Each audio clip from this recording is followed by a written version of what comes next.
तो स्वागत है आप सभी का हमारे चैनल की एक बिल्कुल ही नई वीडियो के अंदर। आज हम जिस मूवी के बारे में बात करने जा रहे हैं उस मूवी का नाम है वेनम द लास्ट डांस। और ये Venom the last dance movie Sony के स्पाइडरमैन यूनिवर्स की वेनम की तीसरी मूवी है जो कि दुनिया भर में आज ही रिलीज हुई है। और हाँ, वेनम 3 मूवी को लेकर सबसे खास बात यह है कि इस मूवी के अंदर हमें न सिर्फ कई सारे सिम्बियोट्स दिखे हैं बल्कि उन सारे सिम्बियोट्स के साथ साथ उनका गॉड यानी कि नल भी दिखा है। सो इसीलिए चलिए हम भी जल्दी से इस वीडियो को स्टार्ट करते हैं और वीडियो के अंदर venom the last dance movie की पूरी स्टोरी को एक्सप्लेन करते हैं ताकि जो भी लोग अब तक इस मूवी को नहीं देख पाए हैं वो सब लोग भी घर बैठे इस मूवी की स्टोरी को एंजॉय कर सकें। तो वीडियो काफी इंटरेस्टिंग है, इसीलिए आप सब वीडियो को पूरे एंड तक जरूर देखना और वीडियो पसंद आए तो वीडियो को लाइक जरूर करना। और वीडियो को लाइक करने के साथ साथ आप सब एक कमेंट्स के अंदर वेनम, नल या फिर वेनम 3 जैसे वर्ड्स जरूर लिखना। और ये सब इसीलिए ताकि हमें भी ये पता चल सके कि आप सबको वीडियो पसंद आई है। तो फिर आइए अब हम बिना किसी देरी के आज की इस कमाल की वीडियो को स्टार्ट करते हैं।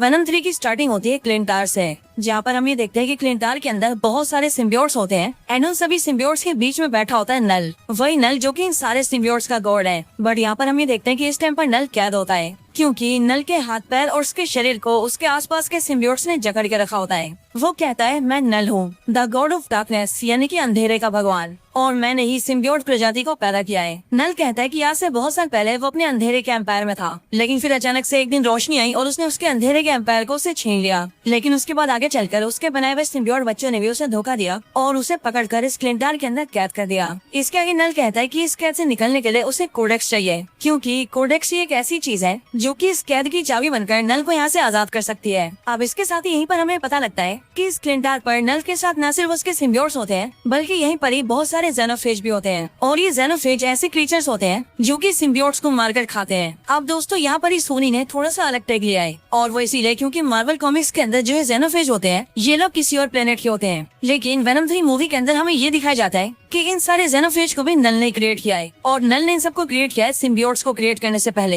एंड इसीलिए यहाँ पर हम ये देखते हैं कि इन सारे ज़ेनोफेज का कलर भी ब्लैक कलर का होता है। और इसीलिए दोस्तों यहाँ पर हमें पता लगता है कि आज से सालों पहले जब सिम्बियोट रेस नल के खिलाफ हो गई थी तब उन सब ने मिलकर तो नल को कैद कर दिया था, लेकिन ये ज़ेनोफेज स्पीशीज अभी भी नल की वफादार है। और इसके लिए यहाँ पर हम ये देखते हैं कि नल अपने सारे ज़ेनोफेज को ये ऑर्डर देता है कि वो यूनिवर्स के कोने कोने में फैल जाए और सभी प्लेनेट्स पर जा जाकर कोडेक्स को ढूंढे और उन सभी ज़ेनोफेज को जैसे ही कोडेक्स मिले वैसे वो उस कोडेक्स को नल के लिए लेकर आए ताकि नल कोडेक्स की मदद से आजाद हो सके। और इसके लिए दोस्तों नल यहाँ पर कहता है कि एक बार जैसे उसे कोडेक्स मिल जाएगा वैसे वो यहाँ से आजाद हो जाएगा और फिर उसके बाद वो पूरे यूनिवर्स को डिस्ट्रॉय करके अपने डार्कनेस के एम्पायर को फिर से बनाएगा। और फिर ये बोलने के बाद ही नल अपने आसपास बहुत सारे पोर्टल्स खोल देता है और उन पोर्टल्स की मदद से सारे ज़ेनोफेज को यूनिवर्स के अलग अलग प्लैनेट्स पर भेज देता है ताकि वो सभी नल के लिए कोडेक्स ढूंढ सके। अब इसके बाद मूवी का इंट्रो आता है और इंट्रो के खत्म होने के बाद ही हम सीधा एडी ब्रॉक को देखते हैं और एडी ब्रॉक इस टाइम पर उसी बार में बैठा होता है जिस बार में वो स्पाइडरमैन नो वे होम के अंदर था। और हमें पता लगता है कि ये सीन भी स्पाइडरमैन नो वे होम वाला ही सीन है। यहाँ पर हम ये देखते हैं कि एडी ब्रॉक एमसीयू हीरोज के बारे में जानने की कोशिश कर रहा होता है और इसके साथ ही वो बारटेंडर से ये भी सुनता है कि इस वाले यूनिवर्स के अंदर थैनोस नाम का कोई विलन आया था जिसने की आधे यूनिवर्स को 5 सालों के लिए गायब कर दिया था। बट हालांकि इन सब के बाद ही हम ये देखते हैं कि एडी ब्रॉक अपने वेनम सिम्बियोट के साथ अपने यूनिवर्स में वापस आने लगता है क्योंकि ऑफ कोर्स इसी टाइम पर डॉक्टर स्ट्रेंज अपना स्पेल कास्ट करते हैं और इसीलिए अगले पल एडी ब्रॉक और वेनम सिम्बियोट अपने यूनिवर्स में वापस आ जाते हैं। वापस आने के बाद भी एडी और वेनम ये देखते हैं कि वो लोग अपने यूनिवर्स के अंदर भी सेम उसी जगह पर है जिस जगह पर वो लोग एमसीयू की दुनिया में थे,